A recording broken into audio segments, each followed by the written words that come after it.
thinking about consciousness a bit, what we mean by consciousness. Consciousness, and it's the one thing we cannot deny, is the fact that we are conscious. It's probably the only absolute certainty we have, is that we are experiencing beings. I mean, right now, for example, we could all be plugged into the Matrix and just be having this wonderful simulated experience of sitting here in this room. So we could actually doubt whether this is real. But we couldn't doubt that we were still experiencing. It may be an illusion, but we're still experiencing.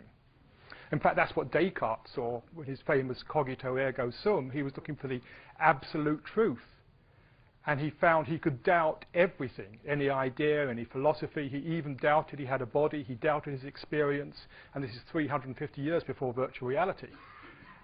And then he realized the one thing he couldn't doubt was that he was experiencing. And yet this is something which science has consistently ignored for various reasons. I mean, one is Descartes himself. Descartes said he didn't want to get himself burnt at the stake like Bruno got when Bruno supported Copernicus. So he said, let us natural philosophers, they didn't call themselves scientists, they called themselves natural philosophers, we will study the world of things, the world of things in space. The world of the mind we'll leave to the church. We don't want to tread on their toes. So it was like a sort of safety net to stop himself getting burnt. He said, we'll leave the mind to the church. So that began the split. But also, of course, there's no way to measure consciousness. You can't weigh it. You can't use normal scientific ways of looking at things to measure consciousness, which actually leads to the interesting corollary, the fact that there is no scientific evidence whatsoever for consciousness, because there's no way of measuring it. There's no actual experiment we can do to prove that somebody is conscious. We believe they are. We may all be, other people may all be what's called zombies in philosophical language. Zombie is actually a technical philosophical term. You probably don't realize that. A zombie is someone who looks like a human being, acts like a human being in all ways, and even says, I'm a conscious human being, but actually has no consciousness inside. That's the philosophical definition of a zombie. And there is no scientific experiment you can do to determine whether somebody is a zombie or a real conscious entity. There is no scientific evidence for consciousness. And yet we know it. And also science is interested in the objective, the real world, and consciousness is subjective. Science is looking for the truths which are common to all observers, that everybody can agree upon, is actually independent of the observer. And consciousness is clearly very variable according to the observers. That's another reason science doesn't want to touch consciousness. And the third is, or the fourth, is that the universe works perfectly well without any understanding of consciousness. We don't need consciousness to explain the universe. And in fact, you get this sort of rather interesting paradox here that science would be much happier if there weren't such a thing as consciousness. And yet without consciousness, there wouldn't be any science. So there's this strange paradox. So things are beginning to change a bit these days, though. Partly, as we've touched upon already, quantum physics. Various things in quantum physics implicate consciousness, the observer in some way. All the work that's been going on in the recent decades to do with the brain, neurophysiology, neuropsychology are all beginning to bring up this question of what is consciousness. We can't deny or can't ignore the fact we're conscious any longer. And of course, in the current times, there's this whole interest in society, in the mind, in personal development, in spiritual growth, which again is all around consciousness, the nature of consciousness. So what I want to start off by doing is actually looking, what do we actually mean by consciousness? What is consciousness?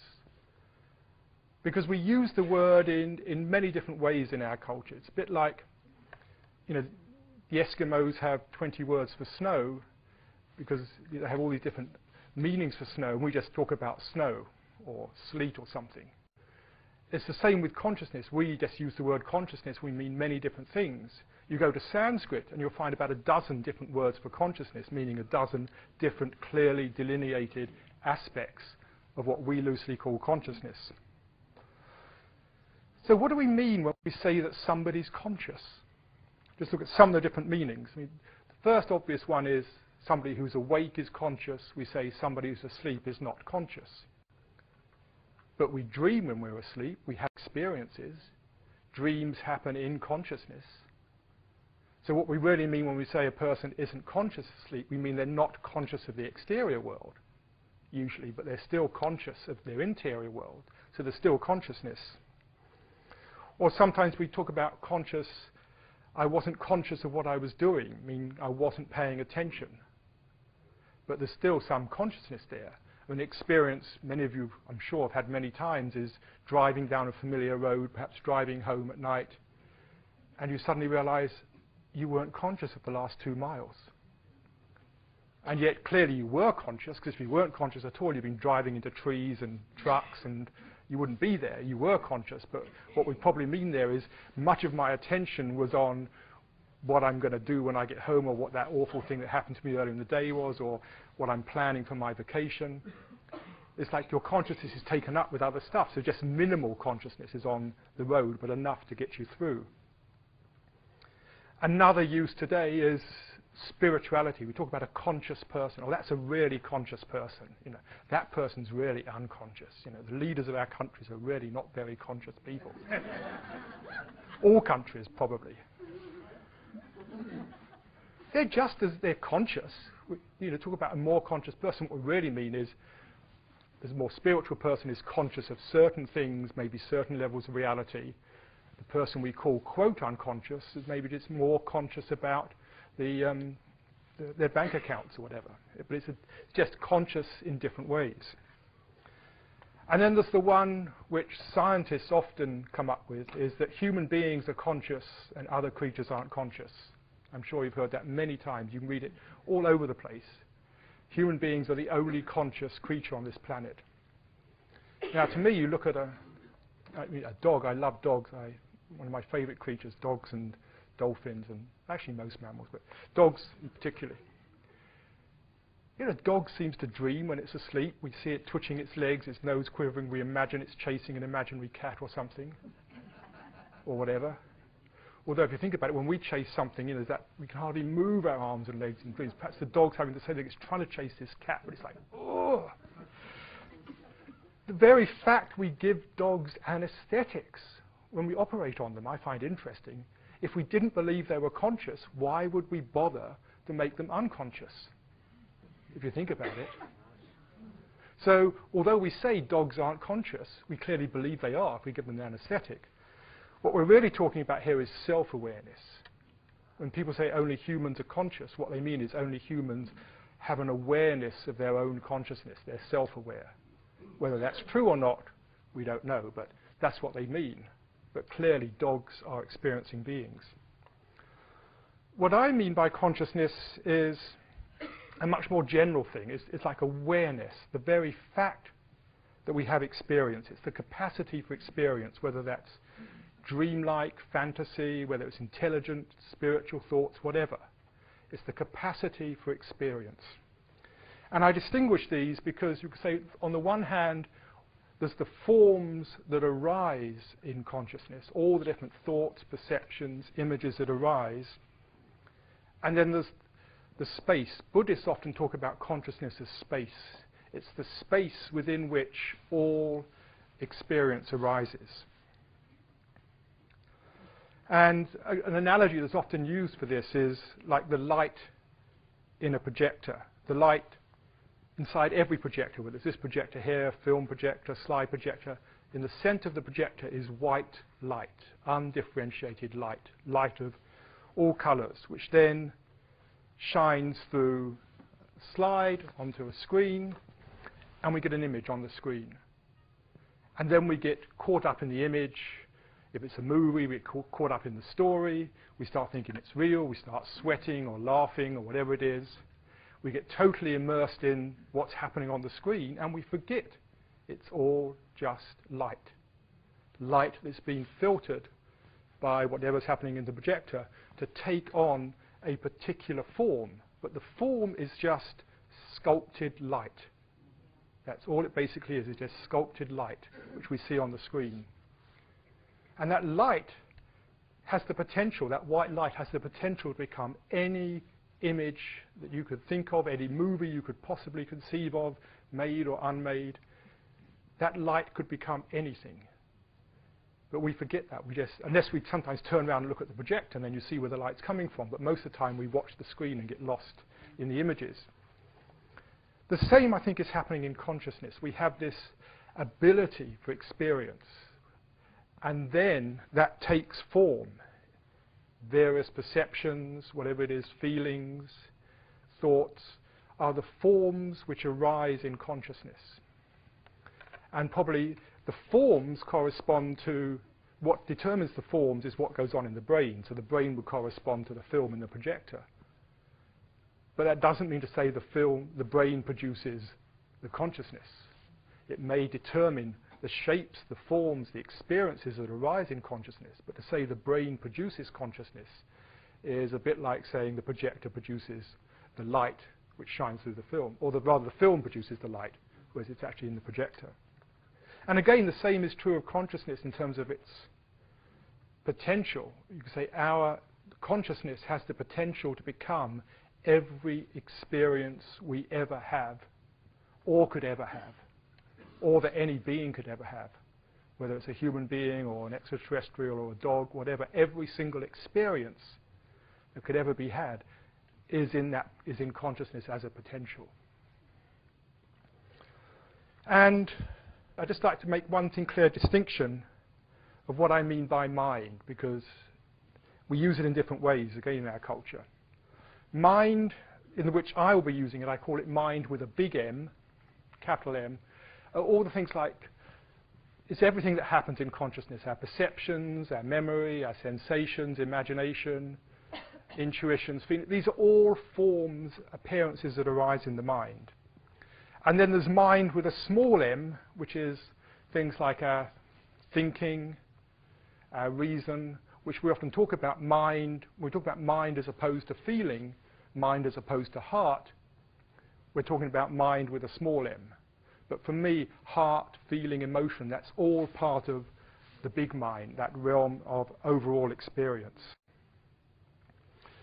And the question that comes, and this is the big thorny question for science, is why is there mind? Why does all this neurological processing that goes on, why is there awareness with it?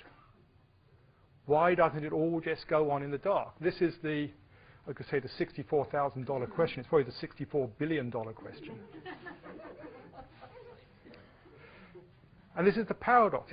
We all know we're conscious, and there's no way to explain it in science. It's easier to explain probably how the universe evolved from the Big Bang or whatever it was that set it off, all the way through to the present day. That's easier to explain than why any of us ever has a single thought in our mind. Science prides itself on its predictive abilities. If you come up with a new theory in science, you always test it by seeing if it predicts the state of affairs correctly. But the one thing it doesn't predict is that any of us should ever have a single experience. This is what is currently called today the hard problem in science. Why are we conscious? Why do we have experience? Not so much how the brain affects consciousness. This has sometimes been called the easy problem of consciousness.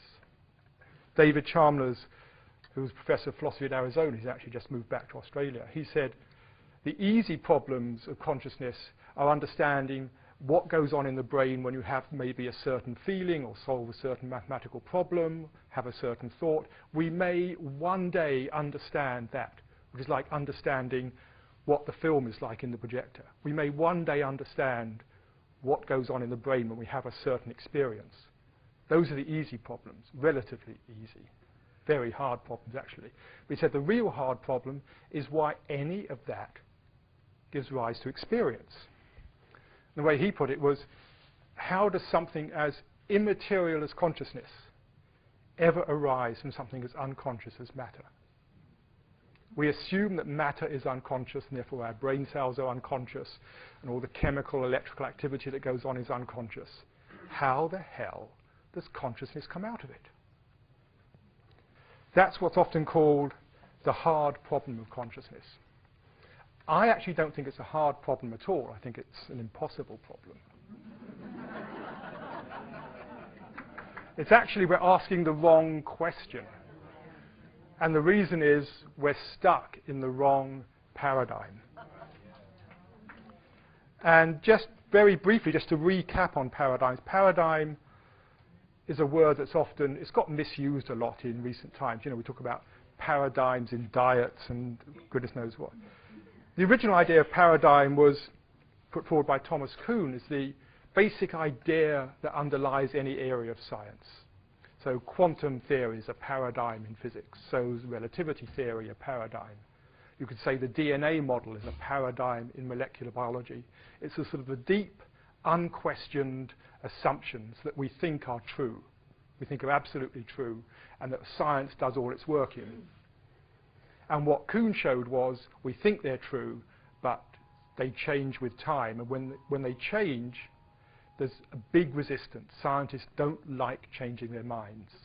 You know, we'll change jobs, we'll change partners, we change where we live, but changing our minds, that's much, much harder. And so when this happens, when a new paradigm comes in, there's a huge struggle that goes on. And the classic case, which I just want to go over briefly because it's relevant to consciousness, is what happened 500 years ago with the Copernican revolution. And before that, the old worldview was the Earth was the center of the universe, and everything went round the Earth, and in perfect circles, because Plato said there's the Earth and there's the heavens are perfect, perfect motion is circular motion, therefore everything in the heavens has to move on a circle, which was true of all the stars, but the sun, moon, and the 5 visible planets didn't move in perfect circles. And so there was this question of why they were moving against the stars. And what the medieval astronomers did was come up with these ideas, sticking to circles. They had, well, maybe there were circles rolling around circles. And if you had a circle rolling around a circle carrying a planet, then sometimes it would go faster when it was at the top of the circle, and then it would go slow at the bottom, even go backwards. And they started playing with these things called epicycles. And that got a bit better, but it wasn't quite accurate enough, so they put more circles rolling around the circles, and they started shifting the axes around, and they started getting things like this to try and explain it. And it got more and more cumbersome until along came Copernicus, who said 2 things. The first he said was the Earth spins, which everybody thought was absolutely stupid, because it's absolutely obvious that the Earth is still, right? I mean, nothing's flying around this room. They argued, they said, quite logically at the time, if the Earth is spinning, all the oceans would slop up on one side. A bowl of water would all slop up on one side. It doesn't, it's flat. Therefore, the Earth is not moving. Don't be stupid. The second thing he said, which would have got him into a lot of trouble, except he didn't really say it till just before he died. He was a churchman. He was actually quite cautious about the Vatican. He said the Earth is a planet orbiting the sun, and everybody thought that was not just stupid, it was heretical. And then we know the story. Along came Galileo about 60 years later and looked through his telescope and found evidence for it, and the bishop said, don't be silly, we're not even going to look down your telescope. And then the other thing that happened exactly at the same time was Kepler. He was looking at the actual orbits, and he realized the orbits weren't circles. It all made sense if the orbits were ellipses. He had no idea why they were ellipses rather than circles, but he broke the thing with Plato. Copernicus still stuck to Plato's idea of circles. And then it was actually later still, another 40 years after that, Sir Isaac Newton came along and actually showed that the laws of heaven and the laws of earth were the same, and when he did that, he realized that all orbits were ellipses and the whole thing made sense. But it took nearly 150 years for that revolution to happen. And so what Kuhn showed was there's a number of phases we go through. First, the existing paradigm encounters an anomaly. An anomaly is an inexplicable observation, something you can't deny but can't explain. And the planets were the anomaly there. In fact, the word planet means to wander in Greek. Planeta is wander. the wandering stars were the planets. Then what happens? Initially, the anomaly is ignored, or sometimes rejected. It isn't really happening. Then, as it builds up, people try to explain it within the existing paradigm. That's the epicycles. Then a new paradigm is proposed in which the anomaly is resolved, but that's usually rejected, often ridiculed. And then finally, it gets accepted as it begins to explain things better. This isn't a new idea, of course. Schopenhauer put it much better earlier. Every truth passes through 3 stages before it's recognized. First, it's ridiculed. Second, it's opposed. Third, it's regarded as self-evident.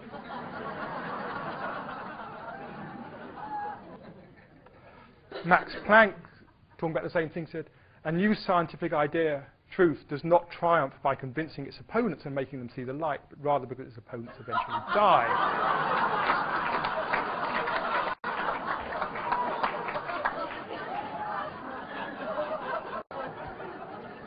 Now, I think we are going through exactly the same thing with regard to consciousness and what is consciousness. Except what we are dealing with here is not just a paradigm, it's actually something much more fundamental. It's what I call a meta-paradigm. Meta meaning beyond. The meta-paradigm is the paradigm behind the paradigms. So behind all the different paradigms, whether it's quantum theory, relativity, DNA theory, any paradigm in science, behind that paradigm is a deeper underlying paradigm which runs throughout the whole of the scientific worldview. In fact, it basically runs throughout the whole of our social worldview. And that meta-paradigm, the current meta-paradigm, says the real world is the material world. This is the real stuff. Space, time, and matter are primary. And it, again, just as it seemed obvious that the Earth was still, it seems obvious that this stuff is real. And we don't question it most of the time. This seems the real world. But there's an anomaly in this worldview. And it's a real anomaly. I mean, things like remote viewing, reincarnation, healing, these are all problems for this worldview. But they're not yet real anomalies for the worldview because they're still not accepted as problems by the majority of scientists. Some people see them as problems, other people just say, oh, we'll understand them later, it's false reporting or coincidence, whatever. So they're not yet the status of a true anomaly in the Kuhnian sense because they haven't yet got to the stage where everybody accepts it's real. There is, however, one anomaly for this worldview, this meta-paradigm, and that is consciousness itself. And it's a real anomaly because it cannot be doubted. We can't doubt the fact we're conscious. And it cannot be explained. And so what do? We do exactly what Thomas Kuhn predicted. We ignore it. When we can't ignore it any longer, we try to explain it in terms of the existing model. It's what I sometimes call epicycling. It's a new word. Epicycling is trying to fit things into the existing model. And so we think, well, maybe it's something to do with the complexity of the information processing that produces consciousness. Or maybe it's something to do with quantum effects traveling down these microtubules in the nerve cells that produces consciousness. There's lots of different theories about what produces consciousness in the brain. This is we're in the epicycling stage, trying to fit consciousness into the old worldview, the old paradigm. No one ever questions the fundamental assumption. The fundamental assumption that is not questioned in the current meta-paradigm is that matter is insentient. We assume that matter is totally unconscious, and that's where the problem arises. How does consciousness come out of something that is totally, absolutely unconscious? So the alternative meta-paradigm that I've been exploring is much more, another way of putting it is consciousness is a fundamental quality of the cosmos, as fundamental as space, time, and matter. Actually, that's not true. as we'll see in a moment. But talking to more conservative audiences, I like to start them off with the fact that consciousness is as fundamental as space-time and matter. Where we're going is to see that it's more fundamental. But this is a halfway stage to take the mind along safely for the moment before we get down to the real stuff. Okay, there's a couple of ways in which consciousness is more fundamental, is primary. The first is something I've touched upon already, that consciousness is in everything. We see it in not just human beings. We assume that dogs are experiencing beings. She has this wonderful tuft on her head, and I just couldn't resist this day putting a bow on her tuft. By the same token, we think fish probably experience. They experience their watery world. They probably experience pain. You know, we sort of, if we catch a fish, we wouldn't feel too good about skinning it alive. You know, we feel it feels pain. There's some consciousness there. Going further down, what about jellyfish? You know, now, science would say, no, they can't be conscious. They don't have a nervous system. But that's just an assumption. Maybe what the nervous system does is bring the consciousness more into focus. But again, one of my intuitive tests for people is, which do you find it easy to do? To yank the plug out of your computer or pick up a jellyfish and throw it on the fire? There's something, you know, we feel there's something there. We don't feel good about throwing a jellyfish on the fire, even though it's got no brain. I believe consciousness goes all the way down to simple cells, and even down to the fundamental units of matter, which we'll look at more in a minute what they are. Now, this isn't consciousness as we think of it. David yesterday talked about Bohm's idea of proto-mind. Other people talk about it as proto-consciousness. It's something, it's the faintest glimmer of something. But it doesn't mean to say that, you know, bacteria think or have feelings or whatever. Maybe a bacterium has this vaguest sense of whether it's warm or with a vaguest sense of some chemical acidity or something. It would just be a very faint glimmer. In fact, I've got here a picture of a bacterium's consciousness. That's what it looks like compared to ours. But if you look carefully, it's not completely black. You see there's a border around the bottom of the screen. There's something there. It's not completely nothing. There's something very, very faint. So consciousness is there all the way through. So that I believe what's happened as life has evolved, it isn't that life reached a certain stage, a nervous system or whatever it was, and then something magic happened. At that stage, something, it really is magic in modern science, something magic happened, and out of inert matter, suddenly mind appeared out of nowhere. I think consciousness, in essence, subjectivity, like the interior world, is always there. And what has happened as the complexity of the physical world has evolved, so the images, the forms that appear in consciousness have also grown richer and more complex, until today, you know, we have this very rich experience of the world. We have thoughts, we have feelings, and with human beings also we are aware that we are conscious, we are self-aware, we have this sense of I-ness. As Fred said, it's not really true, and I'll touch on that more later, but we have all this going on in our minds.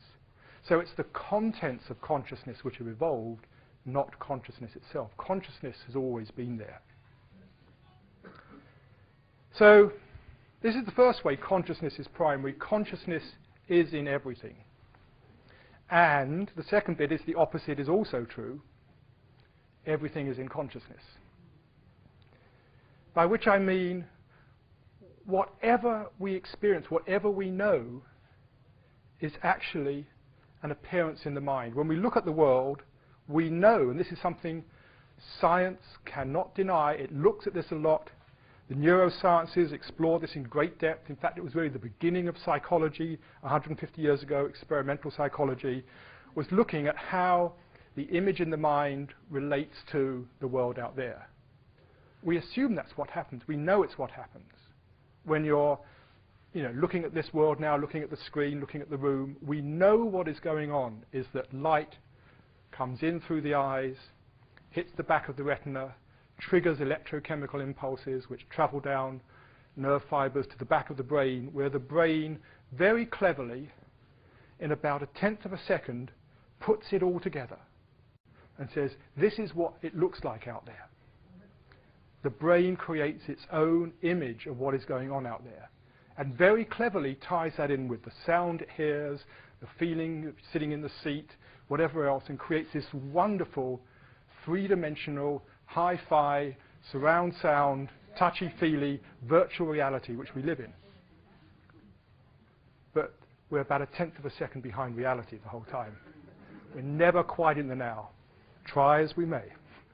Well, we are in the now in a different sense. But so, again, this is something science cannot deny, but it never explores the implications of this. Everything we know is an experience in the mind. That's all we ever know. It's the forms which consciousness takes on. So you could say experience is an informing of consciousness. And I like to think another meaning of information is the process that happens in the mind. Information is the formation of form, is the creation of form in the mind, the process of form arising in the mind. And this, again, I think is something which many of the mystics, teachers have seen. I remember the Maharishi used to say something I didn't understand at the time, was knowledge is structured in consciousness. I mean, that everything we know is actually structured in consciousness. The stuff of our experience is, some people call it mind stuff. It's one of the words for consciousness in Sanskrit, chitta. Chitta is the stuff, the mind stuff, which gives rise to all these different experiences. And this was something that was realized 200 years ago by Immanuel Kant, who said there were two parts. There's the noumenon, what he called the noumenon, which literally means that which is perceived. We could call it the outside world, the thing in itself. And then there's phenomenon, which literally means that which appears, and that's the representation in the mind, the forms in the mind.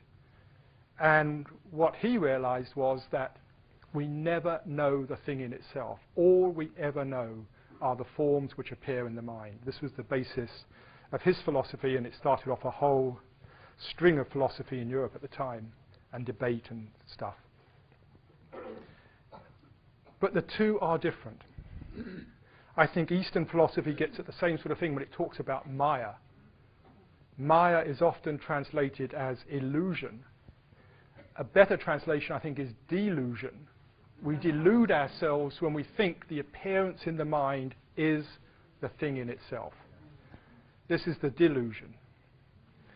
And what science tries to do is to work out what the thing in itself is like.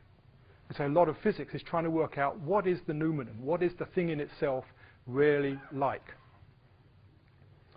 And it turns out it's nothing like we think, nothing like we experience. I mean, a good example is now, you're seeing blue on the screen, bluey green. There's no blue there in reality. There's light reflected from the screen. That light has a certain frequency or certain wavelength, which triggers certain receptors, but they aren't blue receptors. The electrons that go to the back of the brain aren't blue electrons. The blueness is purely a quality that arises in the mind, in experience. The same with sound, music. As air vibrations, the music is an appearance in the mind. So what we start realizing is the world out there is actually nothing like our experience of it. And the fundamental mistake, I think, that we make the whole time is we literally mistake our experience to be a representation, an accurate representation of the world, rather than realizing it's just our experience. The world itself is nothing like our experience. And this is what physics is beginning to realize. So we think we're seeing the world out there accurately. We've no idea what's actually there. There's something there which we perceive, which gives rise to colour and shape, but what it actually is, we don't really know. Whitehead saw this. He said the mind experiences qualities which are purely offspring of the mind alone. And the mistake is we take those qualities and think they exist out there. You know, when we look at matter, we used to think that matter was a nice little solid particle. The Greeks thought an atom was this lump of matter, because that's what we have in the mind, that matter is solid. And then we realized that it was composed of lots of different particles clumped together, electrons, protons, neutrons. And then we began to realize that most of it was empty space. About 100 years ago, we realized it was more something like this. And in fact, if you made the nucleus of an atom the size of a golf ball, if you blew the nucleus up to the size of a golf ball, electrons would be like peas flying around about 300 feet away. So it's like a baseball stadium with a golf ball in the middle and atoms flying around the stands. That's how much matter there is in an atom. 99.9999999% empty space. And that's not even true.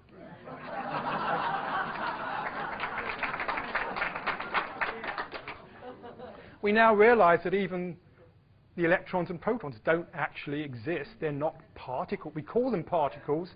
They're not actually particles. They're eigenvalues in a wave equation,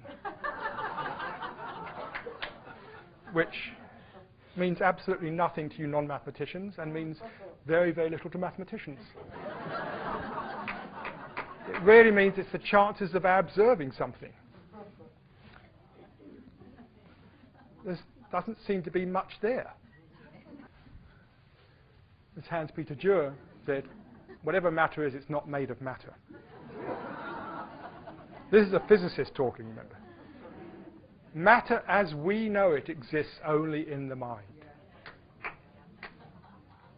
So what can we say about the nature of the noumenon, about the nature of reality? It's not matter. What can we say about it? Well, if we come back to this, if I'm looking at any of you, I don't know the truth of your body. It looks solid, it looks coloured. I know that in the physical world, it isn't. There's something there, I don't know what it is. There's electromagnetic fields, whatever they are, other fields creating this form, which functions very nicely. The only thing I'm prepared to say with certainty is that I believe you are a thinking human being. Yeah. I believe you are experiencing. So I believe you have your own world in there. But there again, I have no idea what that is like even. I don't even know what goes on inside your mind. I assume there's a mind there. I assume you're not zombies who just laugh at the right things. The only thing I can say for certain about you is there is consciousness. Just as that's the only certain thing you can say about yourself. The only certainty is there is consciousness. Now, if consciousness goes all the way down, this is not just true of dogs and cats and fish and everything else. It goes right down to the fundamental level. There's consciousness at this level. Whatever is happening at the quantum level, we could say there's some sort of interiority, proto-mind, whatever you want to call it, proto-consciousness, some vaguest glimmer of an interior world there. And yet there seems to be nothing there. This is another assumption point in science. We assume that there is an objective reality. But all the indications are there may not be. So what if there weren't anything there?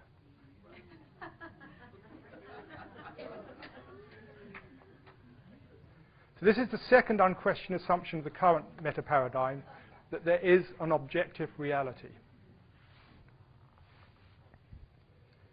The alternative view is there is only consciousness.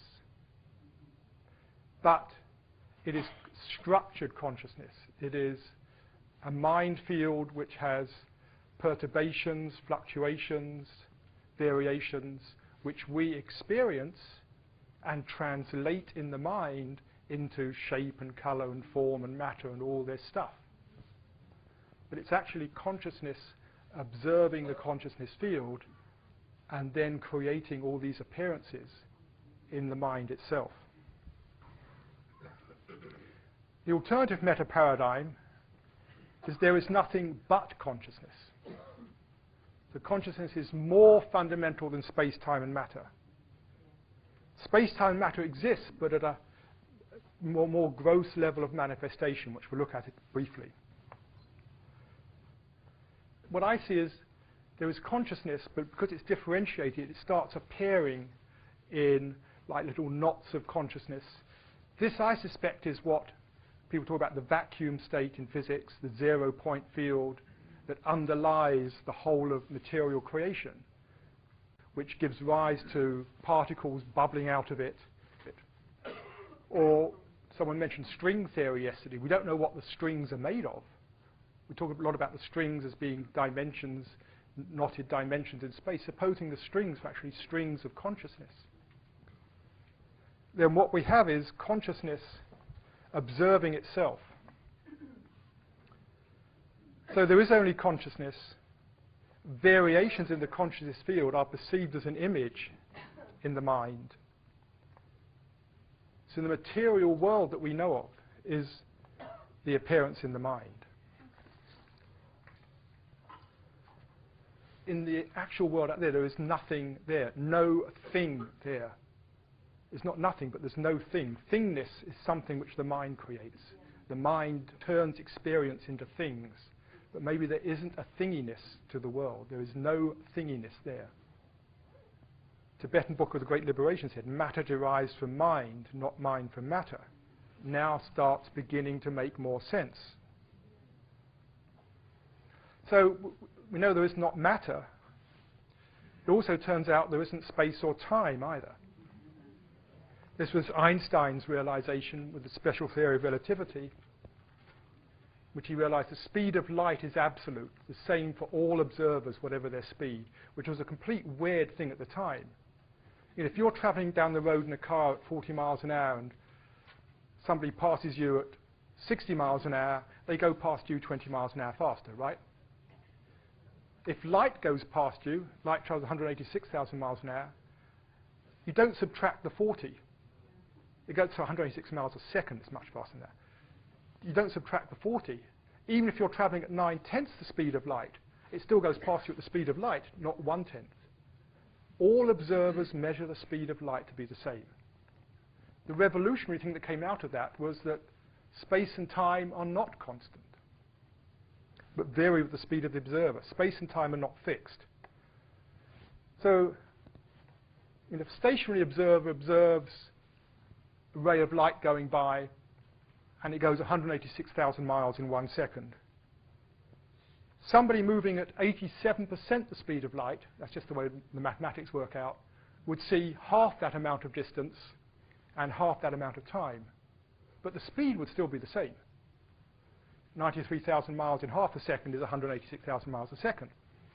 Someone moving at 99.5% the speed of light sees a tenth of that, 18,000 miles in a tenth of a second. Still the same speed. And what Einstein realized was there was something called the space-time continuum, out of which space and time both appear. The space-time continuum, he made clear, is not like space, it's not like time, it's not a mixture of the two, it's something we don't know. It's like Kant described, it's the noumenon. We can never actually know it. What we know is the space and time it gives rise to. But it never gives rise to the same amounts of space and time. Different observers see different amounts of space and time. So space and time vary. What he showed was there's something in space-time called the interval, which is like the equivalent of distance or seconds. The interval is actually the subtraction of the square of space and time. It's actually the square root of that. And that turns out to always be constant. So in space-time, there is a constant. The distance in space-time never changes, although what we experience as space and time changes. So this led to some more weird things about light. What happens if you actually travel at 100% the speed of light? If you look at the way things are going, you're right. Light experiences itself traveling no distance in no time. From light's point of view, light does not exist in space and time. As Fred was saying at the opening, the birth and death of a photon are the same moment. Light doesn't experience itself traveling through space and time. There is no non-locality for light. It is one phenomena in one moment. This is light's point of view. So the reason for this is that the space-time interval in the space-time continuum for light is always zero. Always zero. So from light's point of view, no space, no time, no mass. Light does not exist in the world of space, time and matter. So what do we make of this thing called the constant speed? I put speed in quotes deliberately. What we observe as speed, I don't think is speed at all. When I observe a light beam traveling from the back of the room to my eye, in space-time, the beginning and end of that light beam are the same. Space-time is bent so that they are same. In my frame of reference, I stretch out that zero interval into space and time. And I always stretch out 186,000 miles of space for every second of time. And if I'm moving very fast, I stretch out that much. Moving slower, that much. Really slow, I stretch out that much. So I don't think c is a speed at all. It's the constant ratio of manifestation of space and time. For every 186,000 miles of space that appears, 1 second of time appears. And again, Kant was onto this 200 years ago. He said space and time are the framework within which the mind is constrained to construct its experience of reality. He didn't see that space and time were part of the external world. They're part of the mind. And it was 100 years later that Einstein came along and showed that he was true. And I think if we ever give a name to this revolution in consciousness, just as we talk about the revolution in the view of the Earth as the Copernican revolution, because Copernican started it, I think this revolution in consciousness we should really call the Kantian revolution. And it's only 200 years. Copernican revolution took 150 years. We're only 200 years into this revolution, and it's much, much more fundamental. So space and time don't exist. Matter doesn't exist.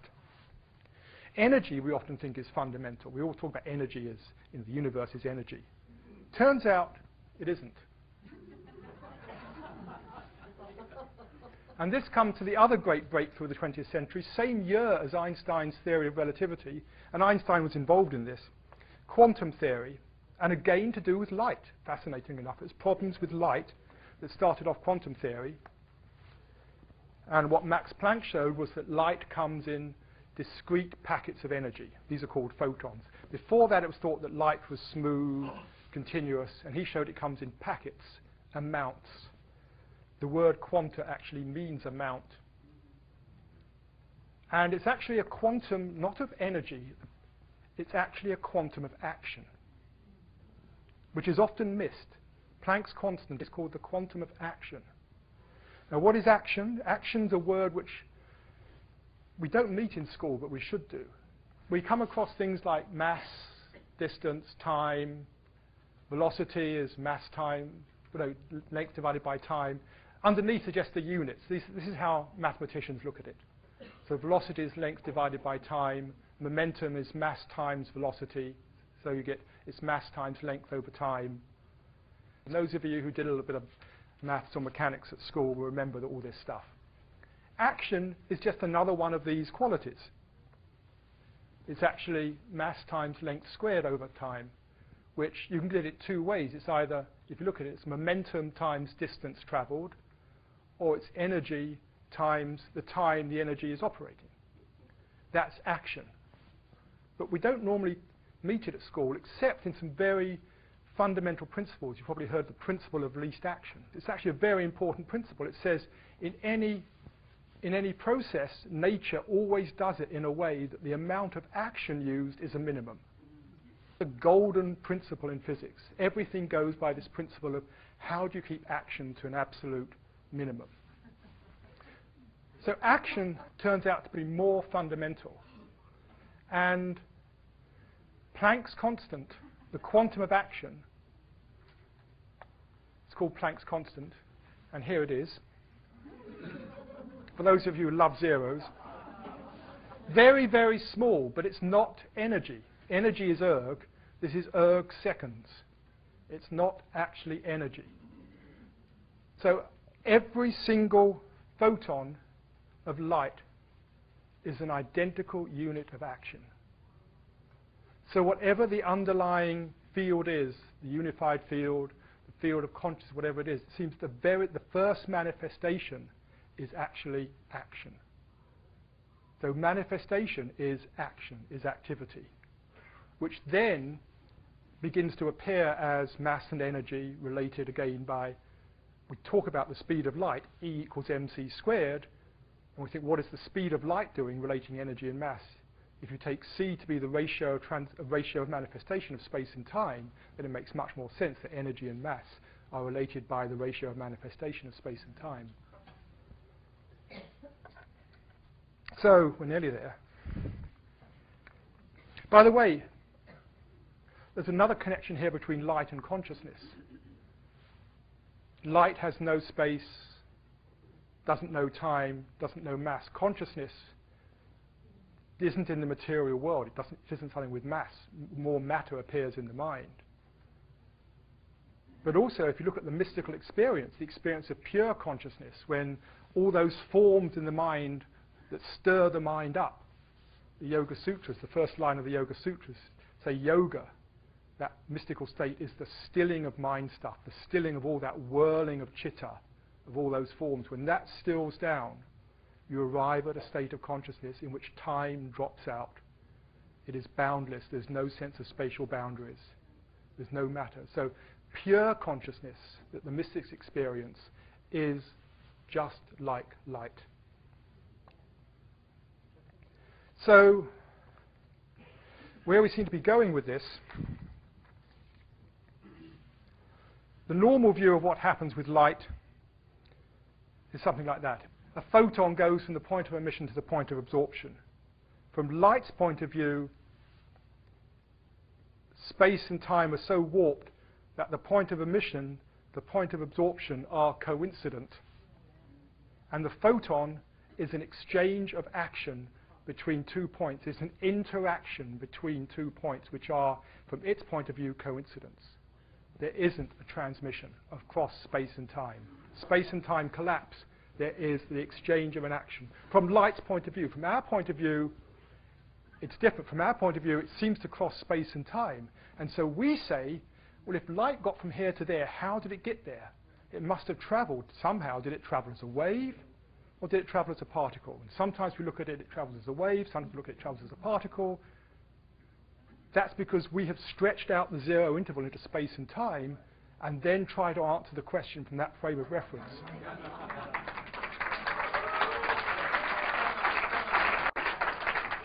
If you look at it from light's frame of reference, and I think the only real way to look at light is from light's own point of view, not from our material point of view, it doesn't need to be a wave or a particle because it doesn't go anywhere.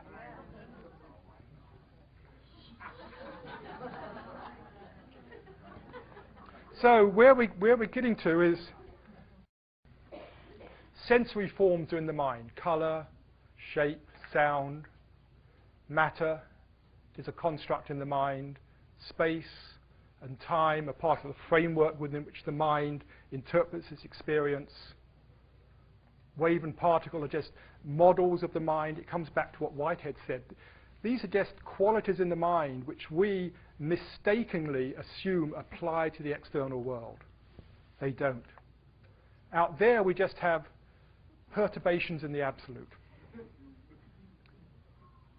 which consciousness congeals into this material world we see and then believe in. The same is true, I think, also of causality. Causality is a construct in the mind, something else that Kant was playing with. and again, Jung looked into this, that we think in a causal way, but that doesn't mean the external world has to behave in a causal way. And we think in terms of locality. And what we're now discovering is, what physics is finding out, is the actual world out there is a non-local world. It's very, very, very weird, as Fred was pointing out, very, very weird. It's only weird when we insist on thinking that the way we experience it is the way it is.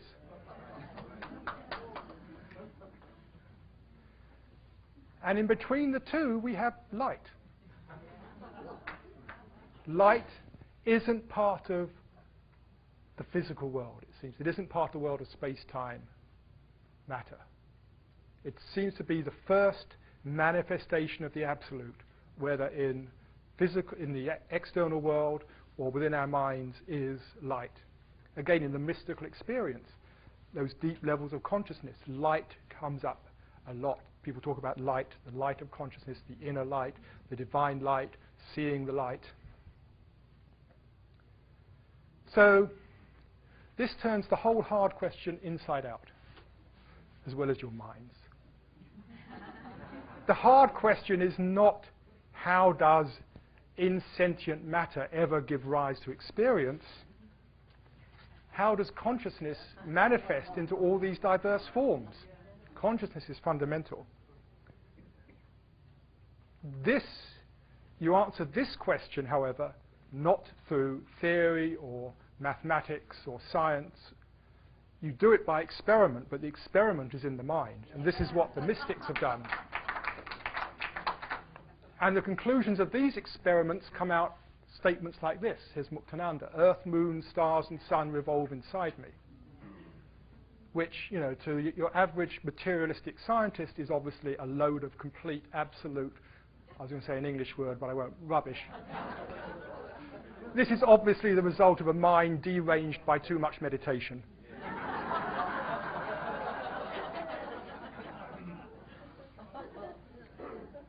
But this isn't just unique to Muktananda. You find this again and again and again in mystical teachings. The world is inside me.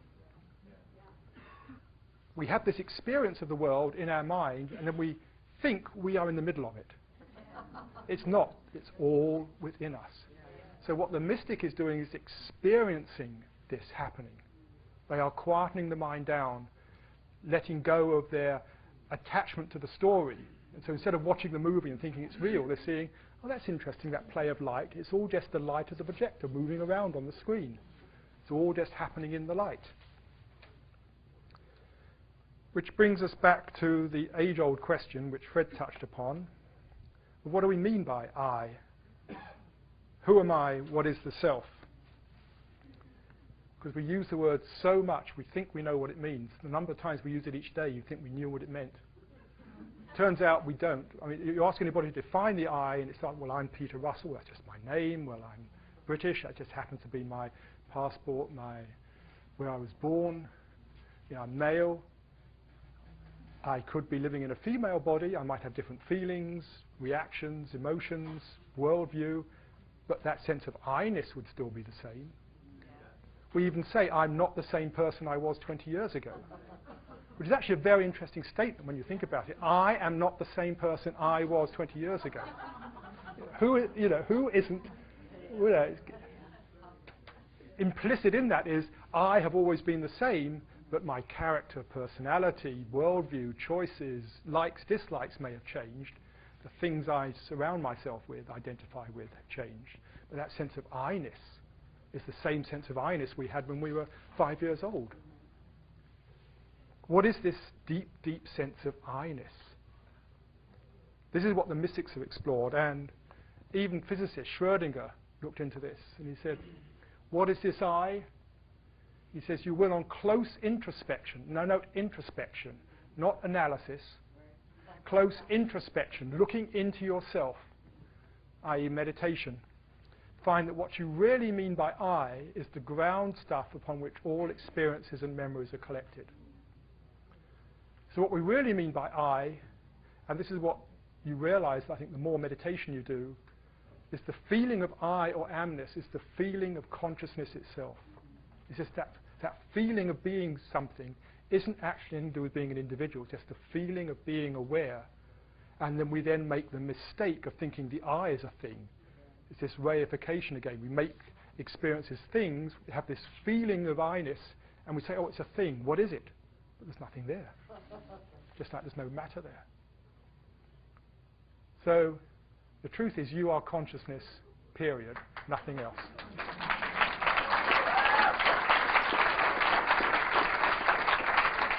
And then this is the doorway to the divine. Thomas Merton said, if I penetrate to the depths of my own existence, to the indefinable am that is my self in its deepest roots, then through this deep center I pass into the infinite I am, which is the very name of the Almighty. Ramana Maharshi put it a lot more concisely, I am is the name of God. God is none other than the self. And again, you find it time and time again in all cultures, all times, that this is where we connect with the divine. The Upanishads say, Atman is Brahman. Atman is the Sanskrit word for that sense of I-ness, not the individual ego or the individual sense of self, nothing to do with the unique being, but it's that sense of I-ness, which is probably the same for each and every one of us. That sense of I-ness which I feel, that sense of being me, something, is exactly, I think, what each of you feel. Yeah.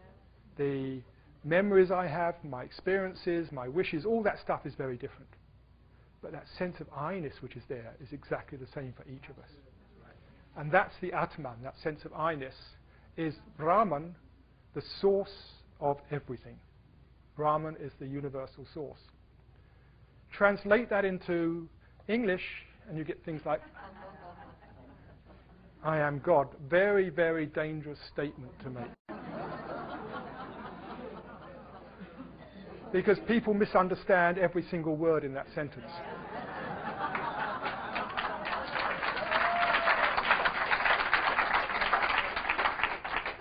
Ram Dass tells this story of how he went to visit his brother in a mental institution, and his brother says to him, how come I go around the world saying I am God and they lock me up and give me all these medicines and things to try and convert me?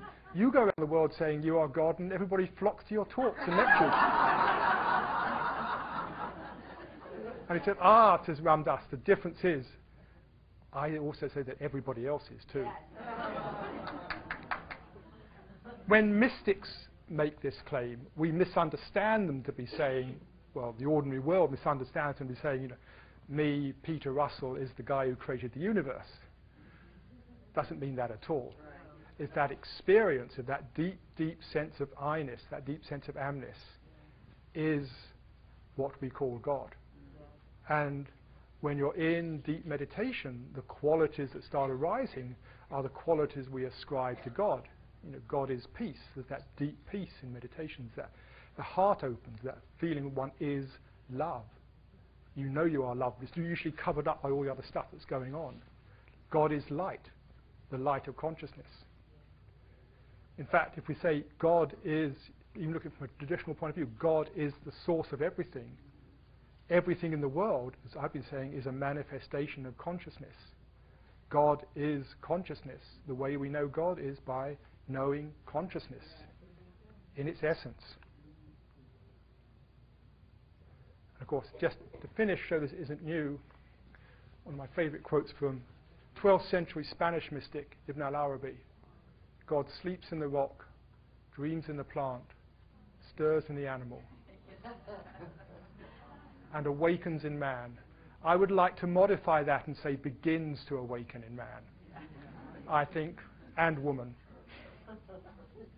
The process we are engaged in at this time in the evolution of our culture is the full awakening of our consciousness, the full awakening to what it means to be conscious, the full awakening to our own inner divinity, and not, again, through an intellectual awakening.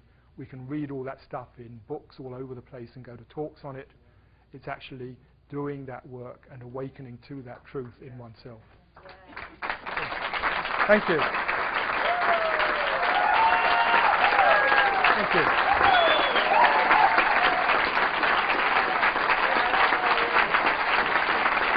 Thank you.